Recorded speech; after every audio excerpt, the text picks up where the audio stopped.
insurance, Progressive can protect your home, auto, boat, motorcycle, ATV, RV, and more. In short, a lot of things bundled today at Progressive.com. Chris Canty, good morning. How you doing? I'm good, Smalls. How are you? I'm doing good today. I see the Golden State Warriors punched their ticket to the playoffs, so we got them in. And, of course, everybody wants to see Steph do his thing. And then the Orlando Magic were able to dispatch with a scrappy Atlanta Hawks team in the second half to get themselves into the playoffs. And what did they earn for their trouble?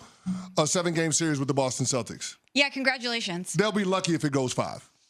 Yeah. They'll be lucky if it goes 5. Yeah, I'm with you on that Not one. great. Congratulations, you advanced, and now you have the defending champs. Yeah, there you go. But you mentioned the Golden State Warriors, CC, and obviously that's going to be the story today. We had the Golden State Warriors defeating the Memphis Grizzlies 121-116 last night in the play-in tournament. Jimmy Butler looked like playoff Jimmy, 38.7 rebounds, 6 assists. He was all over the floor, and Steph Curry added 37. The Warriors earned the 7th seed in the Western Conference. Now they head to a best-of-7 first-round series with the Houston Rockets beginning on Sunday. That series is obviously going to be in Houston. Cece, what was your big takeaway from the matchup last night? My big takeaway was that's exactly what Golden State envisioned when they made the trade for Jimmy Butler during the trade deadline, right around the All-Star break. Like, that was the reason why. You had the two combined for 75 points, that being Steph and Jimmy. In postgame, you heard Jimmy refer to Steph as Batman and him as Robin, and that's going to be how this team tries to win games throughout the course of the postseason. Remember, they combined for 66 points against the Clippers, albeit in a loss in overtime at home in the final regular season game. Last night, they combined for 75 points, but it's what it looked like. Jimmy Butler got it going early.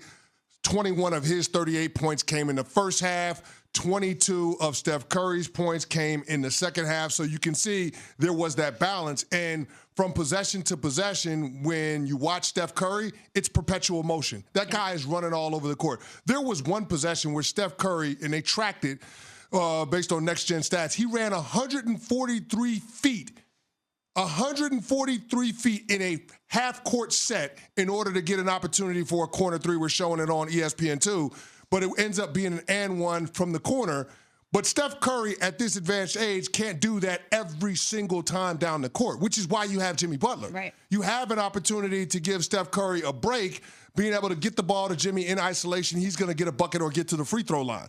And so, to me, that's the importance of Jimmy Butler. Not just being able to have somebody that can shoulder the scoring load, but somebody that can give Steph a break throughout the course of the game as it ebbs and flows, and not have everything from an offensive perspective have to depend on Steph Curry being great every trip down the court. So heading into these playoffs, so much of the conversation that we've had was about Luka and about the Lakers and about their chances and what it would mean if in the season that Luka was traded from the Dallas Mavericks, he goes on and wins the title with the LA Lakers, about LeBron's legacy, et cetera. And we touched on what this would mean for Steph Curry if he's able to go out there and get his 5th. But I don't think we've really isolated enough how consequential Jimmy Butler to Golden State could be for these playoffs. And I know based on seeding and Golden State falling into play-in action that we didn't talk about them as much as we have talked about some of these other teams. But he is like a man on a mission. We know that Jimmy Butler can always step it up in the postseason, that when the stage is the biggest, he finds himself playing his best basketball. But listening to him post-game talk about how Steph's trying to get his 5th and he's trying to get his, he's got that chip on his shoulder. And to be able to add somebody like that to a team that does have that championship DNA, to Steph Curry, to Steve Kerr, I think the Golden State Warriors are a team that people should be afraid of. Yeah, it's a team that people should be afraid of, but make no mistake, they got an all-day sucker with the Houston Rockets and with Ime Udoka. They're well-coached, they're young, and even though you got a lot of young cats, they're in early 20-somethings, but those guys play disciplined basketball, and they can get up and down the court. They can play with pace. They have a level of toughness. They have a level of grit. And maybe the most understated quality about that Houston Rockets team is the level of physicality. But if we're being honest, when you watch that game last night, it's about the greatness of Steph and the greatness of Jimmy Butler. But it's also about the Memphis Grizzlies not being buttoned up, not having the requisite attention to detail that you need in order to rise to the occasion when it comes to playoff basketball. And the perfect microcosm of that is what we saw in the final play of the game where they get a 5-second violation. They advance the ball to half court with the timeout, and they can't get the ball inbound, Smalls. And we heard from Memphis Grizzlies interim head coach Thomas Isolo last night on what happened on that final play. Take a listen. Desmond was the first option on that. There was a small window for that. I think Jimmy Butler made a small defensive error. Looney was on top of it. Did a good job right there. There's a small window, but it's difficult because you can see Butler hesitating for a second there, and that was the window for to throw the pass. We didn't, and after this, they were in perfect position to take out the second options. Yeah, I mean, listen, they can go through the X's and O's of the play, but the reality is that everybody on the court has to be aware you have no more timeouts. You got to get the ball in bounds. The fact that they didn't get it in bounds is absolutely egregious. Now, John McGrant also talked about it post-game, and he said, yeah, I wasn't worried about somebody calling a foul on me or a holding call on Jimmy Butler. I wasn't worried about that because he wasn't the number one option. Mm-hmm. And when you watch the play, it's clear that he doesn't have urgency like he is the number one option, and you wonder, had he done something different in that moment, maybe it clears it out for somebody else to get a clean look for them to inbound the ball. But that is absolutely egregious.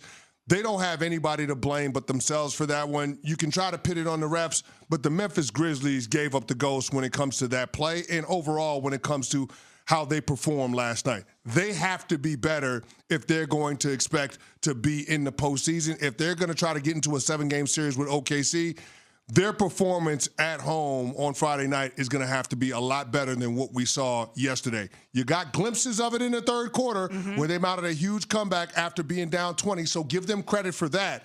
But they've got to play a lot better in terms of not making the mistakes that make you easy to beat, especially in the critical moments. And especially when you're going up against a team like the Golden State Warriors, who does have that seasoning. And when you go up against an opponent like that in a consequential moment, even though Steve Kerr said it took 83 games for us to round into form, but we got there, those teams you're going to give the benefit of the doubt to. Mm-hmm. And your window to execute is going to be small. You don't have a huge room for error. So when you have a situation like the inbounds last night with, what was it, 5.4 seconds left, you have to be flawless. You have to be disciplined.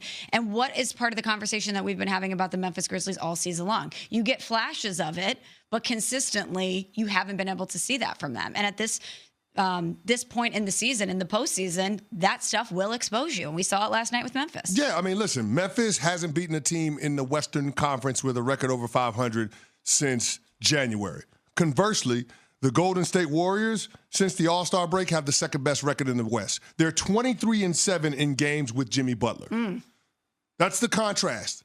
That's the difference. So that's why I was confident in saying that the Golden State Warriors will win. I expected that Memphis would put up a fight because this is essentially a playoff game, even though it doesn't count on the playoff record. It's a playoff game. Yeah. You're trying to fight to extend your season. There was that intensity. There was that intensity. And for Golden State, they want to get as much rest as they possibly can. Steve Kerr talked about it a little bit post-game. He said, listen, we've been playing in knockout games for the last 3 weeks. Their playoffs has already started. So being able to get your guys 4 days rest before the actual playoff starts